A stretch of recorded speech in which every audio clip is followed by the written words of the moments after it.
En este espacio se habla de la propiedad privada, del Estado de Derecho, de la economía de libre mercado. Se habla de principios y funciones de la libertad en todos los ámbitos de la vida nacional. Aquí se habla libertad. RCR presenta Aquí se habla libertad con Víctor Maldonado.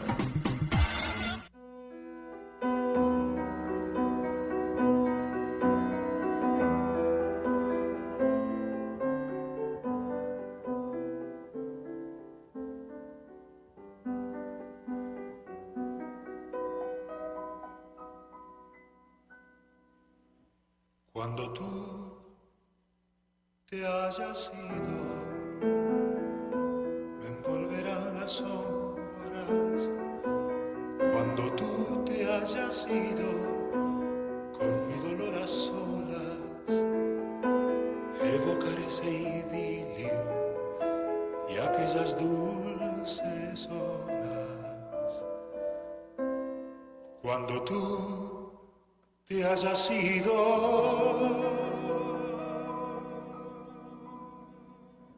me envolverán las sombras.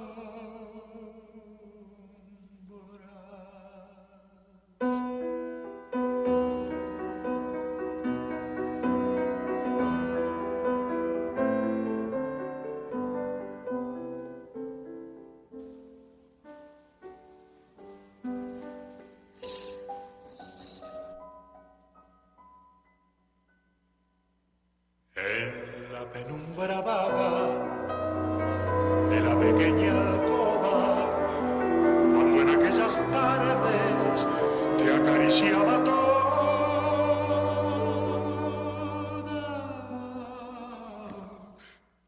te buscarán mis ojos, te buscará mi boca y sentiré en el aire un tibio olor a rosas. Cuando tú te hayas ido,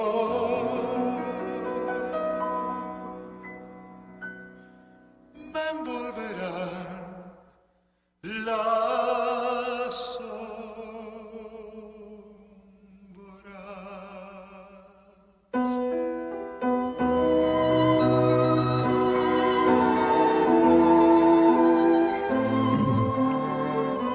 26 de enero del año 2022, escuchando esa bellísima canción que debemos a Carlos Brito Benavides, ecuatoriano, en la voz también inmortal de Alberto Cortés, lamentablemente recientemente fallecido. La canción Sombras, interpretada en 1967, un clásico latinoamericano del amor contrariado, ¿no? Cuando tú te hayas ido, me envolverán las sombras. Y como nosotros los venezolanos vivimos dentro de la lógica triste y del ritmo desolador de la separación, bueno, esta canción nos hace honor precisamente a nuestra condición. 26 de enero del año 2022, gracias a todos los que ya están con nosotros en el Top Chat de RCR, en el canal YouTube. Yoyo Juárez, Iris Muchacho, Hugo Duarte, Donald Zuniaga y María Macei, entre los muchos que están conectados y que participan en nuestro chat. Hoy, día de San Timoteo y San Tito, obispos, discípulos de San Pablo, personajes históricos de la primera época del cristianismo que presidieron por mandato de Pablo, el apóstol de los gentiles, las iglesias de Éfeso y Creta. Gracias a todos los que nos escuchan a través de rcr750.com, @rcr750 en las redes sociales. Allí, digamos, Radio Caracas Radio tiene un papel extraordinario de colocarnos noticias, datos de interés y, por supuesto, anunciar y presentar también los programas de la parrilla de RCR 750. Y, por supuesto, por el canal de YouTube. Dice María Macei, bueno, esta canción me entristece, sí, porque es la canción de la partida. Pero bueno, lo maravilloso de la música latinoamericana es precisamente que hasta los episodios más tristes pueden volverse canciones. Una canción bellísima, la verdad, bellísima. La popularizó, por cierto, Julio Jaramillo, ¿no? En América Latina. Al fin y al cabo, él ecuatoriano, Carlos Brito Benavides ecuatoriano, tiene un corridillo, el ecuatoriano muy lindo, además, con el fondo de guitarras maravilloso. Gracias a Jaime Nestares en la dirección general de la estación, a Wilipsa Arcaya en la gerencia de producción, Catherine Manzano en la producción, maquillaje y afines, y además buscando, correteando a Miguel Fontán, que entra y sale, entra y sale, entra y sale. José Gregorio González, el zar de los controles, afinando permanentemente esa cabina de tal manera de poder darnos el mejor sonido, dadas las circunstancias, que no es fácil en un país como el nuestro, con una banda ancha tan delgada y, digamos, por supuesto, sufriendo la desgracia de la censura, de habernos quitado la oportunidad de transmitir en señal abierta, pero aquí estamos como si nada.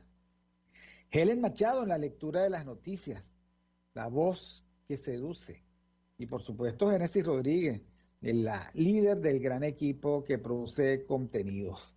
Bueno, hoy es miércoles de perspectiva con don Miguel Fontán, @Miguel Fontán, que estamos esperando Miguel que se conecte, no lo veo conectado todavía. Y hoy, digamos que queríamos o queremos nosotros reflexionar alrededor de las farsas. O sea, parece que nosotros nos movemos o tratamos de chapalear. Ustedes saben, cuando uno está en la piscina y no sabe nadar mucho, ¿no? De farsa en farsa, por supuesto en ruta hacia la decepción final, porque en algún momento la realidad, por supuesto, nos da a nosotros en la cara. Yo creo que todos, tal y como lo plantea Iris Muchacho, pero acaba de borrar el mensaje, creo que todos estamos muy conmovidos porque, digamos que a veces la realidad nos devuelve lecciones que nosotros no queremos recibir y recordatorios que nosotros no queremos recordar. Por ejemplo, los que han oído clases conmigo saben que cuando entrego, digamos, el conocimiento o cuando doy clases de ética de cualquier tipo, en este caso ética profesional, o cuando escribo mis artículos, en muchos de ellos yo he planteado como un imperativo moral irrenunciable, irreductible, el cuarto mandamiento: honrarás padre y madre. Y eso, por supuesto, supone, en un mundo nihilista, extremadamente personalista, con una narrativa de que yo me voy porque voy a construir mi vida, una especie de rasgadura, ni siquiera es ruptura, con el compromiso intergeneracional de padres que por lo general cuidan a sus hijos, de hijos que por lo general deberían cuidar a sus padres, en el marco de sociedades que permiten, que posibilitan que se cuiden padres e hijos. Nosotros lamentablemente hemos visto cómo Venezuela se está deshilachando, y yo he dicho millones de veces que la gran ruptura se ha hecho precisamente en el seno de nuestras familias. Y déjenme decirles algo para que quede absolutamente claro. Ahora es que caemos en cuenta que se fueron 6 millones de venezolanos, pero yo llevo muchísimo tiempo observando en las miradas amargadas y perdidas de muchos de nuestros muchachos esas ganas de irse desesperadamente del país sin pensar en qué y en cómo, y por supuesto las primeras oleadas fueron más afortunadas que las que vinieron después. En esa mirada con una narrativa de eres bobo, eres pendejo, eres un perdedor, si te quedas en Venezuela supuestamente no hay oportunidades, y muchas veces tuvimos que oír de parte de los que se fueron y corrieron con suerte, que efectivamente los que quedamos aquí éramos los perdedores. Insisto, esa mirada de evasión, de desbandada, la vi hace muchísimo tiempo en la cara de muchísimos de mis alumnos. Yo recuerdo que una de las últimas clases de ética profesional que yo di, En esa última clase yo caí en cuenta cuando le pregunté, bueno, ¿quiénes son los que se van a quedar y quiénes son los que se van? 7 de cada 10 alumnos decidían irse. Entonces, lo que quiero decir con esto es que hubo un momento en el que la presión social en el marco de los jóvenes era precisamente decir, si te quedas eres un pendejo. Y yo, digamos, en ese momento les decía, ok, ustedes por supuesto tienen todo el derecho a decidir su vida, pero a mí se me hace difícil pensar que el derecho inalienable de construir un propio proyecto de vida se haga sobre las ruinas y sobre los fragmentos de la familia. O sea que por razones de presión social, que luego sucedió la necesidad, el desespero, el hastío, la decepción, nosotros hayamos decidido como país desentendernos del cuarto mandamiento, que plantea honrar padre y madre y que supone desde la cercanía o desde la lejanía el estar absolutamente pendientes de la suerte de nuestros viejos. Y yo creo, mi querida Iris, muchacho, que eso está en el fondo del dolor que ahora sentimos, precisamente por la triste suerte de 2 de nuestros viejitos, por cierto, científicos admirables, profesores universitarios de primera línea, que ojalá yo pudiese tener una porción por lo menos de sus méritos como profesor. Toda una vida dedicada que terminaron solos, abandonados a una jubilación miserable, pero sobre todo solos. Y cuando eso ocurre, entonces caemos en cuenta que el honrar padre y madre como mandamiento es una obligación complicada que todavía se hace mucho más fútil desde el punto de vista de su ejercicio desde la distancia. Que se haya deshidratado el viejo, que no haya podido procesar, quién sabe por qué, la muerte súbita de su compañera de vida, que entre ambos hayan guardado silencio sobre sus penurias, que hayan, digamos, vivido sus últimos tiempos en medio de una estrechez insoportable, y que la reseña de la poca noticia que sabemos diga que hijos y nietos se habían ido del país, me hace a mí replantearme de nuevo la pregunta de si este país tiene sentido cuando estamos entre todos convalidando el dejar de lado imperativos morales que deberían de ser inalienables y que deberían de mantenerse independientemente de la circunstancia en la que estemos. Porque honrar padre y madre en la vejez, resguardar a nuestros viejitos, es algo más que una remesa, es algo más que una llamada telefónica, es algo más que un estoy pendiente, es algo más incluso que el saludo diario, es la cercanía que nos da datos del cómo están, de su lucidez, de sus razones para sentirse felices o de las razones que pueden ir acumulando para dejarse morir, para comenzar a morir. Y yo creo que esta es una crítica que tenemos que plantearnos todos, porque las narrativas son excesivamente individualistas en el marco de un nihilismo que ha tirado por la borda todo lo que son principios y valores que nos sostienen como sociedad y que le dan sentido a un orden social, en donde si no hay padres no hay hijos, y en el que llegado un momento de la vejez, si no hay hijos cuidadosos y dedicados, tampoco hay padres.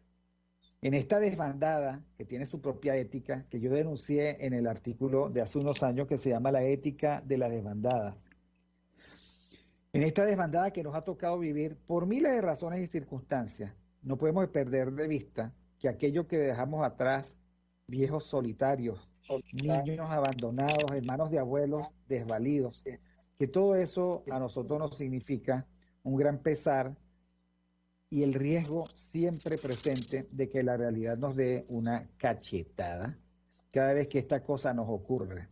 Porque lo que le ocurrió al profesor de la ULA y a su esposa nos ocurrió a todos, nos ocurrió a todos, porque nos hace ver desnudos de la conciencia de comunidad que deberíamos tener y nos hace recordar que el largo camino del desierto para la liberación del país comienza con nosotros. Y por eso es que ustedes me han oído decir hace mucho tiempo que debemos restaurar nuestra fe, porque debemos empezar de nuevo a revisar en qué creemos y cuáles son nuestras normas, nuestros principios y nuestras creencias, que debemos recuperar la familia y plantearnos como problema la distancia y plantearnos como problema el cuidar a nuestros abuelos y ir más allá de lo convencional, ir más allá del saludo, ir más allá de la remesa y darnos cuenta que una vida en extrema soledad cuando uno es viejo es demasiado precaria y que esto puede ocurrir en cualquier momento a cualquiera, que debemos rescatar nuestro sentido de comunidad. Fue la comunidad la que tenemos 3 días sin verlos, tenemos 3 días sin verlos. ¿Dónde estaban los hijos y los nietos? Y yo no quiero ser aquí, hacer juicio moral. Tenemos 3 días sin verlos y nos pareció extraño. Abren la puerta y encuentran a una mujer muerta de un infarto y a un hombre perplejo por un golpe de la vida, tal vez el último, que no esperaba, que dejó de tomar agua, que a lo mejor no podía comer, quién sabe cómo estaba su lucidez. La comunidad es el gran compensador de las decisiones que hemos tomado que nos han obligado a tomar distancia. Y la práctica constante de la compasión. ¿Y qué es pensar cómo se sentirá el viejito que está solo? ¿Cómo se sentirá? ¿Cómo me sentiría yo lejano de todos? ¿Cómo se resuelve una diarrea, una tensión alta, un dolor de cabeza, una cena que no tienen? La falta del café, la falta de agua, que se acabó el celular, que no tienen pilas, que se le rompió el cable, que se le acabó el saldo. ¿Cómo se resuelve la cotidianidad de las necesidades? O que hayan quedado fijados en un pensamiento que los deprimió. Tantas cosas que no caben en un mensaje de WhatsApp, que no caben en una teleconferencia, porque la vida, ya lo decían Berger y Luhmann, ambos sociólogos que escribieron un texto sobre la sociología de la vida cotidiana, o la vives en tiempo presente, aquí y ahora, o te pierdes buena parte de los datos de la realidad. Estar fuera de Venezuela, Soraya, no es excusa. Bueno, pero ya estamos con el amigo Miguel Fontán. Miguel, bienvenido. Creo que has tenido algunos problemas para conectarte. Últimamente, Catherine es muy exigente con el maquillaje. ¿Cómo estás, Miguel? Hola, Víctor. Buenos días a todos. Sí, hoy tuve problemas para conectarme desde la laptop. Menos mal que tengo una computadora de reserva aquí.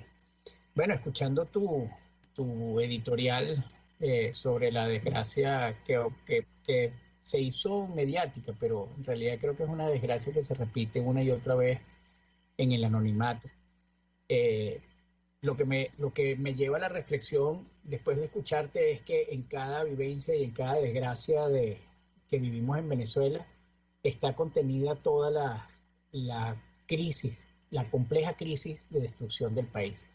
En cada relato de desgracia que vemos, que lamentablemente no son las excepciones como en otros países, sino es la cotidianidad. Podemos encontrar, por ejemplo, en el caso de los profesores, el drama de unos profesores jubilados que no tienen con qué vivir, el drama de unos padres que quedaron solos, quizás sacrificando su compañía por el futuro de sus hijos, el drama de unos viejitos que quedan desvalidos frente a un Estado que ya no los protege, no les da salud, y el drama de un ciudadano que espera llegar a su vida, al final de su vida, pues con ciertas capacidades para poder aguantar el temporal que eso significa. Y así podemos ir enumerando todos los dramas que en cada relato de estos se confluyen. Y eso es lamentablemente lo que está pasando en Venezuela. Venezuela es un gran drama a veces un drama que tiene nombre, a veces un drama anónimo, pero siempre es un drama colectivo. Y es de todo punto de vista, ¿no? Alguien, por supuesto que si nos volteamos a ver las culpas, la primera culpa la tiene un Estado que no protege, es un Estado que no tiene razón de ser. Hasta el propio Hobbes, con su Leviatán, lo explicaba así. Si el Estado no tiene sentido, entonces el ciudadano puede rebelarse contra él. Y este Estado venezolano desde hace mucho tiempo perdió sentido.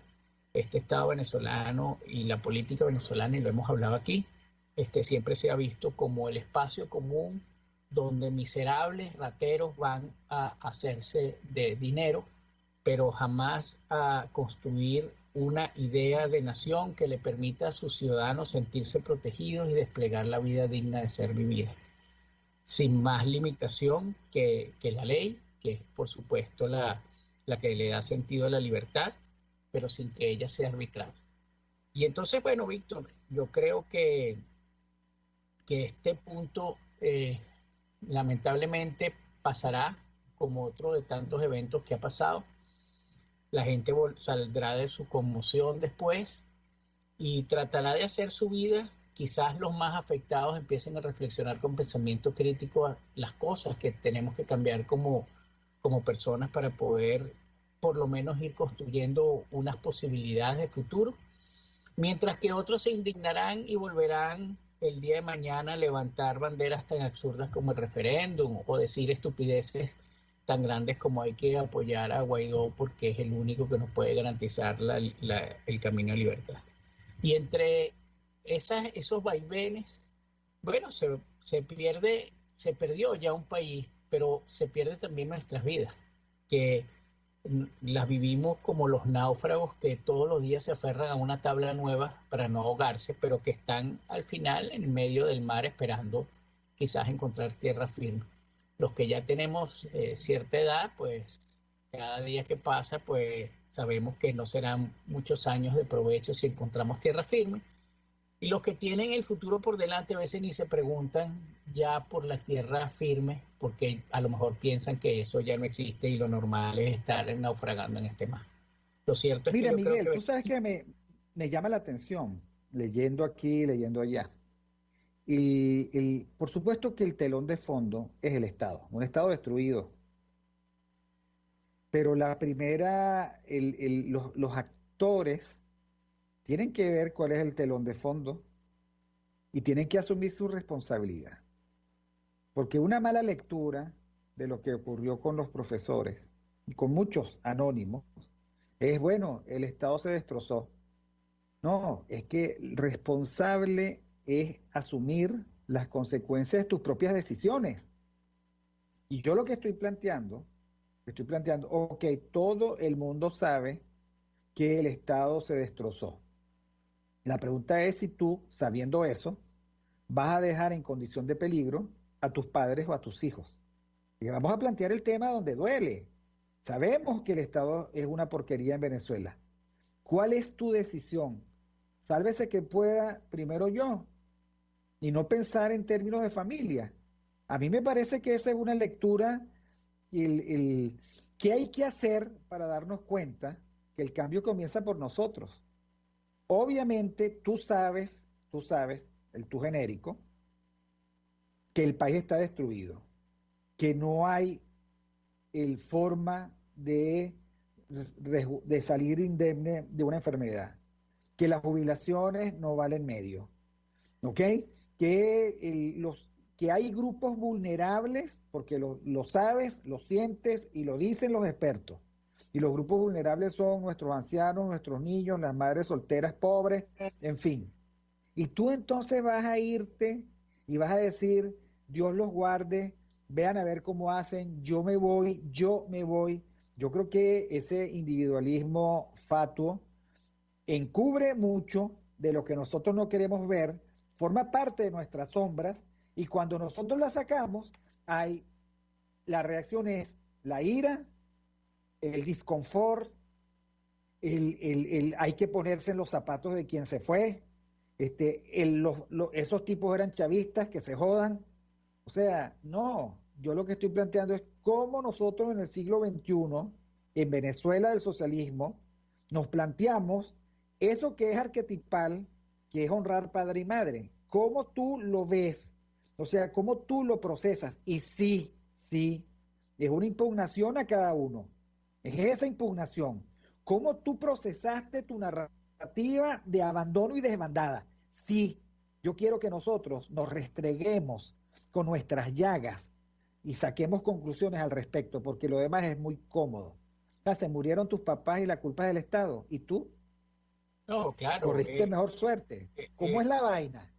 Sin duda, por eso digo, eventos como este solamente nos dejan ver lo complejo de la perversión, porque confluyen muchas complejidades. Confluye la complejidad de que tú mencionas de padre e hijo, pero también confluye ahí dos personas que dedicaron su vida a la enseñanza y que en los momentos de su vida esa dedicación no les da para vivir.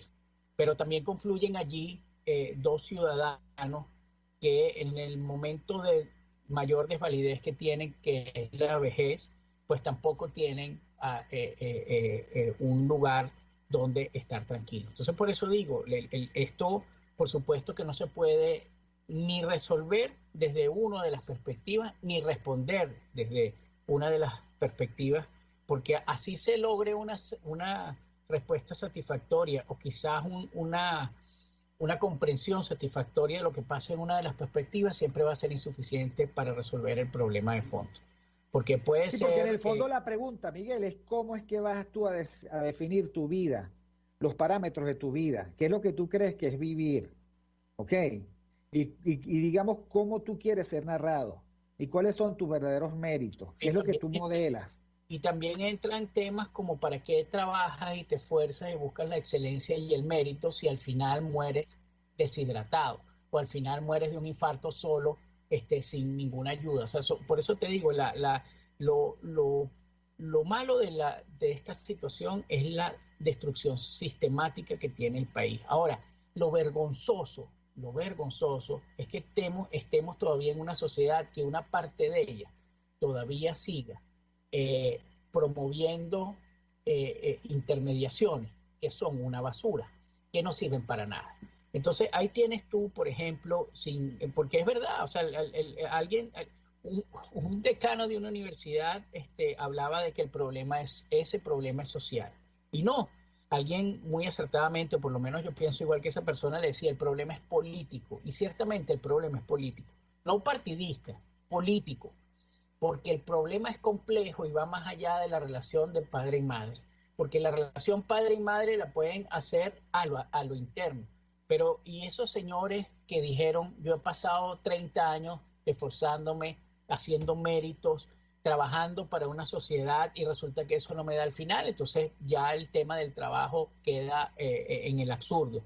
Después tienes, si fuese un solo caso, pero es que eso es lo común. Entonces, ciertamente el tema es político. Lo que pasa es que nosotros los temas políticos pensamos que son temas que se deben resolver desde voluntad popular, primero justicia o el régimen. No, los temas políticos es esa reflexión de la sociedad que le permite construir las condiciones de todos para poder enfrentar una problemática que le puede tocar a cualquiera mañana. Porque puede ser que tú tengas la misma muerte, una persona tenga la misma muerte rodeado de su familia, pero lamentablemente ese día nadie llamó, por ejemplo.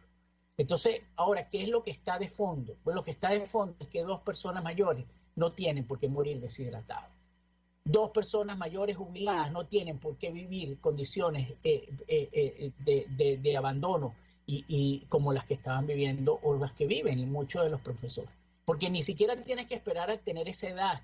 O sea, por ejemplo, los profesores universitarios ganan $7 o $14 al mes. O sea, este régimen es un miserable, por no decir la palabra, este régimen es miserable, es criminal, es traidor, pero la oposición es su construcción. Y la sociedad a veces se vuelve cómplice de esos 2 actores. Entonces yo creo que lo que tenemos es que agarrar esa indignación y transformarla en una reflexión permanente para evitar que estas cosas sigan pasando. Porque como tú dices, activemos la solidaridad ahora, pero no podemos activar la solidaridad ahora por siempre para suplir lo que deberíamos tener como condición de nacionales de un país, que es una estructura mínima que nos permita resolver las cotidianidades. Una estructura mínima que nos permita un sistema de salud, una estructura mínima que nos permita un ingreso aceptable, sobre todo ya cuando tú terminaste tu etapa productiva y que le diste toda esa etapa productiva, porque como tú decías, eran investigadores. O sea, no se dedicaron su vida a vagar por las calles. Entonces yo creo que esa es una gran reflexión que tenemos que dar como sociedad, pero una reflexión sincera, no una reflexión a partir de los intereses de unos grupos que ya están enquistados en una sociedad. No, yo creo que es la reflexión con el desprecio de esos grupos que teniendo el mandato de resolver estas condiciones, no las resolvieron, sino que las profundizaron. Porque vamos a estar claros. Vamos un momentico al corte, Miguel, que tenemos que hacer la lectura de las noticias y volvemos con el cierre de tus conclusiones. Hoy es miércoles de perspectiva con Miguel Fontán. La penumbra vaga de la pequeña alcoba, cuando en aquellas tardes te acariciaba toda,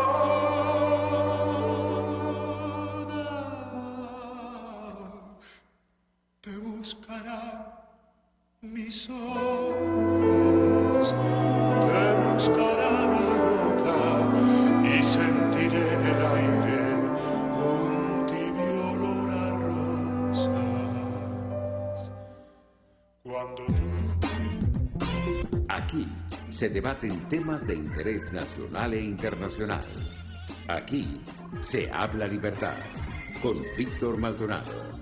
Solo por rcr.tv, la radio que se ve. Sintonícenos a través de Periscope, @RCR750, la radio que se ve. Mis amigos, una empresa comprometida y responsable con su personal es una empresa segura, y Produzca es la compañía pionera en Venezuela que ofrece la mayor cantidad de equipos de comprobada calidad para garantizar la seguridad integral de toda la nómina industrial de cualquier empresa. El catálogo de Produzca es inmenso, todo tipo de guantes, cascos, accesorios y productos varios de protección para tu personal. Conoce más de Produzca en www.produzca.com. Produzca, seguridad en tu empresa de los pies a la cabeza. Les saluda Andrés Velázquez y los invito cada miércoles a sintonizar un programa que aborda de cerca la actualidad política y social del país. Contigo, Andrés Velázquez. No te lo pierdas. Contigo, Andrés Velázquez, solo por RCR 750, la radio que se ve. Informe RCR presenta titulares. Estados Unidos aseguró que las trabas del revocatorio evidencian que Maduro teme a someterse a la voluntad del pueblo. Delegación de Francia pidió a la ONU que Venezuela libere inmediatamente a todos los presos políticos. Súmate aseguró que el CNE hizo imposible cumplir con la solicitud de convocatorio del referéndum revocatorio contra Nicolás Maduro, al imponer condiciones desfavorables para los votantes. Tenemos un servicio público, paciente diabética e hipertensión crónica de 77 años. Requiere algún tipo de ayuda ya que su familia se le hace imposible costear sus tratamientos debido al alto costo. Necesita con carácter de urgencia glucerna, alimento para diabéticos, Crixomet 50 sobre 850 miligramos, Candesartán 16 miligramos, Tensomax LP 30 miligramos, acetilcisteína 600 miligramos en polvo. Para cualquier ayuda, por favor, comunicarse al 0414-265-8968. Repito, para cualquier ayuda, comunicarse al 0414-265-8968. Más allá de nuestras fronteras, una explosión en pleno centro de Atenas dejó al menos 3 personas heridas en el suceso que ocurrió a unos 200 metros del antiguo templo de Zeus. El Papa Francisco pidió este miércoles a los padres que no condenen a sus hijos por su orientación sexual. Y en los deportes, Navegantes del Magallanes será el representante de Venezuela en la Serie del Caribe, tras ganar el 7º juego a Caribes de Anzoátegui 3-2 en Puerto La Cruz. Hasta aquí los titulares de esta hora, les informó Helen Machado. Sigan con la programación de su RCR.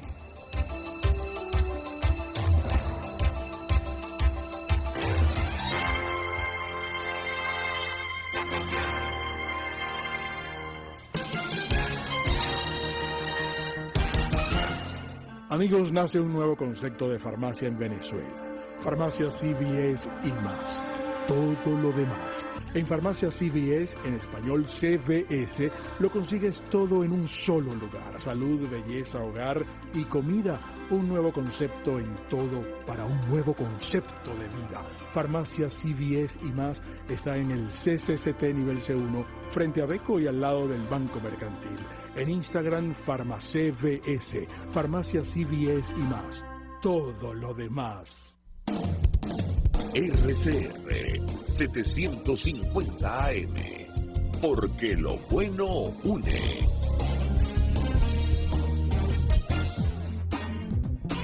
Ideas para alcanzar un país con libertad económica, democracia política y seguridad jurídica.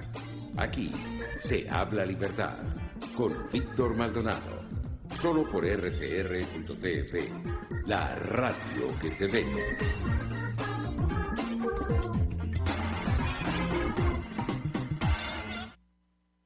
Bueno, continuamos con Aquí se habla libertad, hoy en miércoles de perspectivas con Miguel Fontán.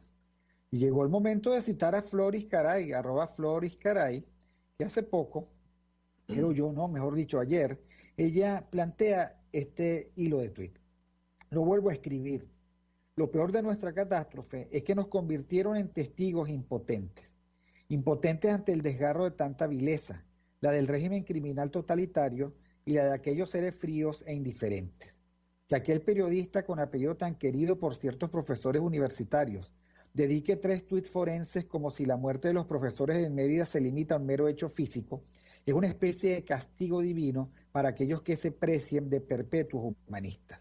Sinceramente, si aquellos que se jactan de profesores, intelectuales e ilustrados siguen siendo apologetas del ruin periodista, yo los recordaré como aquellos capos de los campos de concentración que colaboraron con el mal extremo.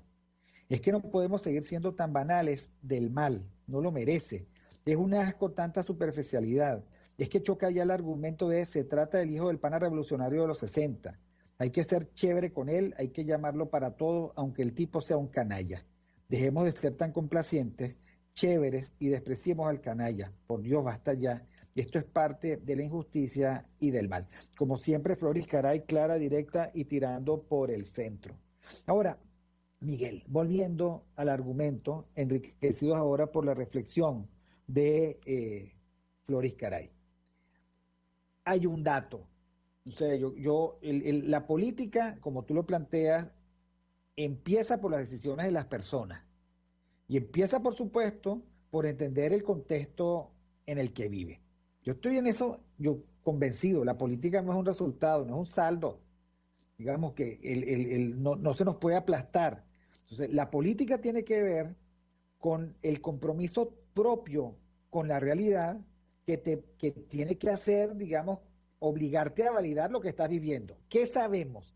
Sabemos que este es un régimen malvado, sabemos que hay una traición de las élites que colaboran con este régimen malvado. Sabemos, por supuesto, que tenemos que vivir aquí, o sea, que tenemos que seguir viviendo como imperativo.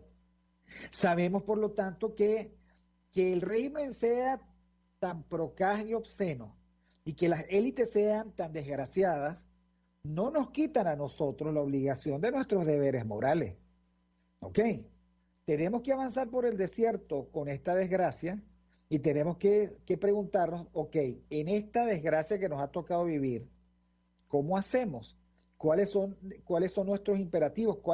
¿Qué nos sigue haciendo humanos y qué nos deshumaniza? Esa es la primera gran reflexión. ¿Cuánto nos deshumaniza un régimen inhumano? ¿Cómo luchamos contra la propia banalización y nihilismo al que el mal nos somete? Es dificilísimo, pero la verdad es que yo quiero evitar y sortear el obstáculo de que nadie puede juzgar al otro, nadie sabe en los zapatos de quién. Esta es una crítica social, es una mirada hacia nuestras entrañas para saber si todo lo que podemos hacer lo estamos haciendo y si estamos actuando apropiadamente, porque sin esa mirada nosotros vamos a seguir revolcados en las olas de la iniquidad. Bueno, yo estoy de acuerdo con ese llamado que hace. ¿Y qué nos hace? Y yo creo que esa es una pregunta que tenemos que reflexionar todos los días. ¿Qué nos hace inhumanos o qué nos hace humanos? Y te podría contestar eso, por lo menos una primera aproximación, con nos hace inhumanos el que veamos todo como elemento de una instrumentalidad permanente. Es decir, el ser humano ya no es un fin en sí mismo, sino un instrumento de otro grupo al que ese ser humano pertenece para poder mantener una idea, para poder mantener un grupo, para poder propiciar intereses. La academia ya no es un espacio de reflexión, sino un club de amigos en donde se forman grupos que mantienen las ideas al grupo al que pertenecen y tratan por todos los medios de que esas ideas queden vigentes. Y así todos los espacios de nuestra vida. Eso creo que nos hace inhumanos, porque dejamos de entender que los espacios que construye el ser humano para ser humano se empiezan a desvirtualizar y a desvirtuar, mejor dicho, se empiezan a desvirtuar en su propósito para configurarse simplemente en elementos de instrumentación de algo que es banal. Y eso te lo digo por el propio comentario de Flor. Cuando uno trata de analizar de manera objetiva algo que se presenta como un tema del humanismo, que ya no sé si existen humanistas, si nos quedan humanistas, porque si hay alguna crítica que he hecho siempre es a los eruditos de la falsa ilustración. Y esos eruditos de la falsa ilustración escriben libros no para comprender el mundo que les rodea y enseñar a otros esa comprensión, sino escriben libros para sumarlo a su currículum y en las presentaciones pomposas decir fulano de tal ha escrito 25 libros. Y ya por ahí empieza a desvirtuarse como ser humano. Yo creo que esa es una reflexión que tiene pendiente la sociedad venezolana y la sociedad en general. La sociedad en general, nosotros vivimos relatos trágicos de los refugiados, digo refugiados porque no hay otra palabra, de que salieron de Venezuela hacia otras latitudes y veíamos cómo eran tratados en países. Tú mismo hiciste una reflexión de estas nefastas actuaciones de los países caribeños. Entonces yo creo que es una reflexión mundial la que tenemos que hacer, porque estamos perdiendo la humanidad. Y la humanidad no es una empatía exacerbada. Precisamente la humanidad es pensarse en las desgracias del ser humano para poder evitarlas. Y yo creo que eso no lo estamos haciendo. El comentario nefasto de un tipo sobrevalorado, toda la vida sobrevalorado, por precisamente una élite maloliente que lo que busca es, como y Flor lo decía, es el pana del hijo de un guerrillero y ya eso tiene mérito suficiente, aunque él no llegue a cubrir las expectativas de cualquier responsabilidad individual que se pueda tener para lograr algún mérito. Entonces yo creo que eso es lo que pasa. Nosotros vivimos una sociedad de cómplices, de alcahuetes, y eso es lo que estamos pagando ahorita. Porque una sociedad de cómplices y alcahuetes nunca puede ser humanista. Una sociedad de cómplices y alcahuetes que es incapaz de utilizar la autocrítica para pensarse, nunca puede sacar una reflexión humana. Siempre estará sacando una reflexión como los sofistas para convencer a otros de que los intereses del grupo al que pertenece son loables. Y así se nos va la vida, Víctor, así se nos va la vida. Entonces yo creo que el ciudadano debe encontrarse consigo mismo, tú lo decías antes, debe encontrarse consigo mismo, debe pensarse en la desgracia, debe verse dentro de la desgracia y debe, como lo hemos dicho muchas veces, empezar a rechazar todo sofismo que pretenda hacer de esa desgracia algo normal o que pretenda de hacer esa desgracia algún elemento para poder validar intereses particulares que en nada resuelven nuestra desgracia, sino al contrario, la profundizan. Tú sabes que te estaba escuchando con mucha atención, como siempre, y me conecté con una posible recomendación. Miren, en el año 1997 yo tuve el inmenso privilegio de ir al cine con Antonio Cova a ver una película que nos sacó lágrimas a los dos, que disimulábamos, porque eso de estar llorando entre hombres no era precisamente, que se llama La vida es bella. La vida es bella tiene un argumento rudo. A un buen hombre, por el mero hecho de ser judío, llega y lo colocan en un campo de concentración. Y este hombre, digamos, tenía dos condiciones éticas. Una, el inmenso compromiso irreductible de proteger a su hijo de la calamidad de un campo de concentración y, por supuesto, de lo que eso significaba en términos de condena a muerte. Lo protegió hasta el final. Y el inmenso amor por su mujer y la esperanza de volverse a encontrar con ella. Lo que lo hacía actuar en consecuencia. Hubiese podido ser la película tener otro guión, y más o menos este guión. O sea, ¿sabes qué? Estoy en un campo de concentración, estoy desvalido, sálvese quien pueda, me olvido de mi mujer, me olvido del niño. No, todos los días de este personaje era, digamos, ¿cómo hago yo para proteger a mi hijo y para darle toda la felicidad posible, aún en esta circunstancia? Y significaba su cercanía, estar con él, cuidarlo y, por supuesto, crear en medio de una circunstancia calamitosa el mejor ambiente posible dada la circunstancia. Esa es una opción de vida. Él se preguntaba qué debo hacer y esa fue su respuesta. Él hubiese podido decir, este campo de concentración de mierda, estamos jodidos, el nacionalsocialismo, abajo Hitler. Y él, que sabía eso, al final, digamos, lo colocó como fondo y él como figura hizo todo lo posible y convirtió su vida en el heroísmo cotidiano de proteger a su hijo y resguardar la esperanza de volverse a encontrar con su esposa. Al final muere, pero su hijo lo recordó bonito y pudo entregarle el hijo a su mujer. Esa es la trama de la película. Esa es la trama de la película.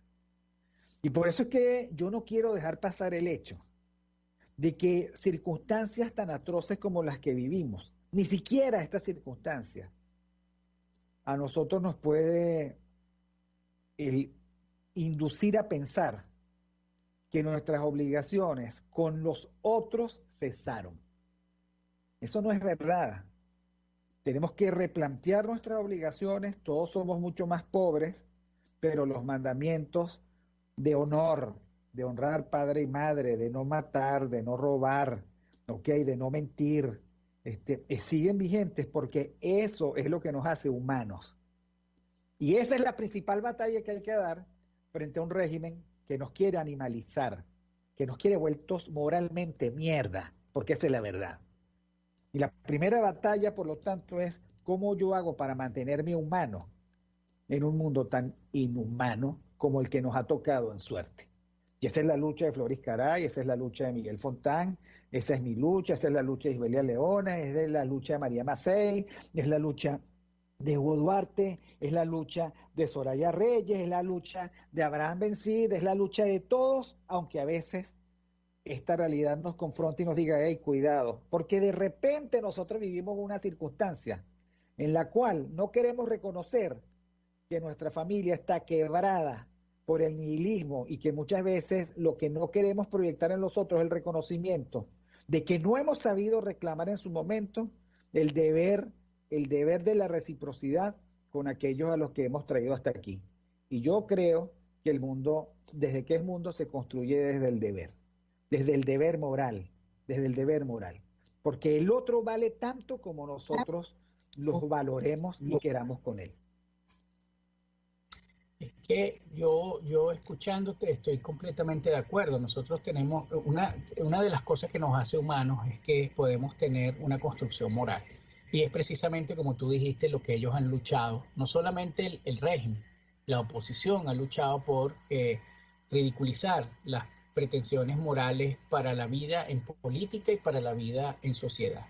Porque bueno, las pretensiones morales también son al final de cuentas, son la línea que te permite evaluar lo que es bueno y lo que es malo. Y este nihilismo viene precisamente porque este país te ha desnudado de la vida digna de ser vivida y te ha llevado a una vida desnuda que prácticamente lo que uno hace todos los días es sobrevivir. Pero yo estoy de acuerdo contigo, en ese sobrevivir de todos los días tenemos que encontrar espacios de dignidad humana. Me hiciste recordar el relato de Primo Levi, y si esto es un hombre. Hay varios relatos interesantes, pero hay uno que era la hora de bañarse. Y entonces muchas veces no tenían ni siquiera jabón para bañarse, y por supuesto el tiempo que le daban para bañarse ni siquiera era para una ducha, sino era para limpiarse. Y entonces alguien le decía, pero ¿para qué nos bañamos si no nos podemos ni siquiera enjabonar bien, ni siquiera limpiar bien? Y él dice algo así como que nos bañamos, aunque sea, hacemos el intento de bañarnos para no perder la dignidad. Y yo creo que eso es lo que, escuchando tu llamado y compartiendo ese llamado, lo que tenemos que hacer cada espacio y cada momento de esta supervivencia que nos ha hecho vivir un régimen maldito. Nosotros tenemos que recobrar la dignidad de cada espacio que podamos, la dignidad del ser humano.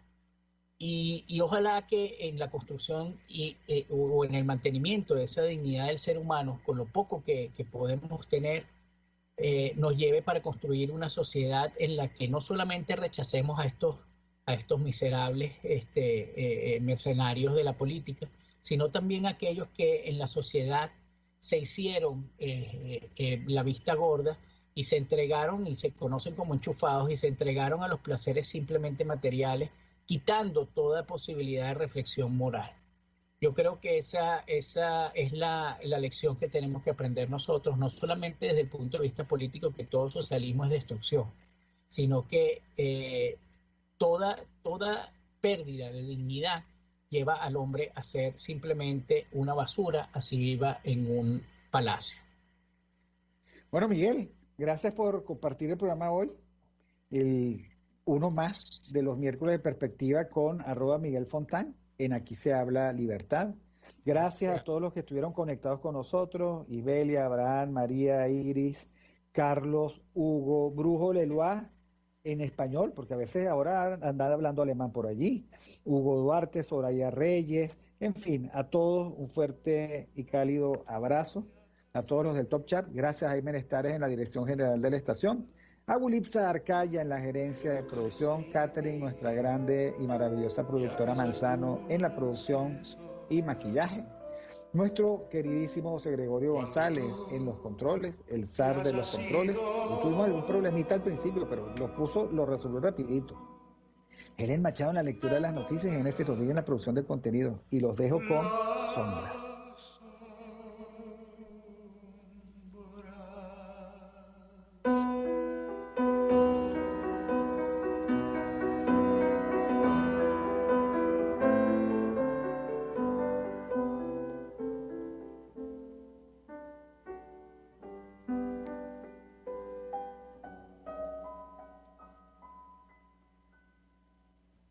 En la penumbra vaga de la pequeña alcoba, cuando en aquellas tardes te acariciaba toda,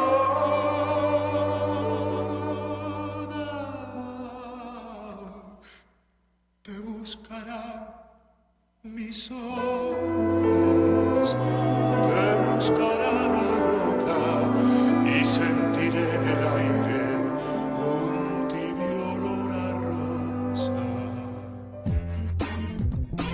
RCR presentó Aquí se habla libertad con Víctor Maldonado, solo por rcr.tv, en Twitter y Periscope, @RCR750, la radio que se ve.